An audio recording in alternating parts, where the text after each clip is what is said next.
विरार प्रकरणावरून भाजपचे नेते विनोद तावडे यांनी काँग्रेस नेत्यांना नोटीस बजावली आहे। राहुल गांधी, खरगे, सुप्रिया श्रीने यांना ही नोटीस बजावण्यात आली आहे। माझी जाणीवपूर्वक बदनामी केली असंही तावडेंनी म्हटलंय।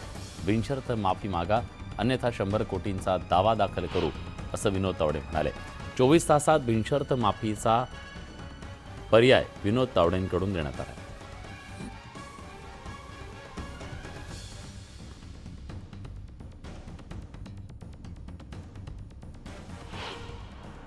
काँग्रेस पक्षाचे अध्यक्ष मल्लिकार्जुन खरगेजी, काँग्रेस पक्षाचे नेते राहुलजी गांधी आणि काँग्रेस पक्षाच्या प्रवक्त्या सुप्रिया श्रीने यांनी असं वक्तव्य केलं की विनोद तावडे 5 कोटी रुपये मतदारांना वाटताना पकडले गेले आणि एक प्रकारे माझ्यासारख्या सामान्य कुटुंबातून येणाऱ्या कार्यकर्त्याची बदनामी करण्याचा प्रयत्न केला।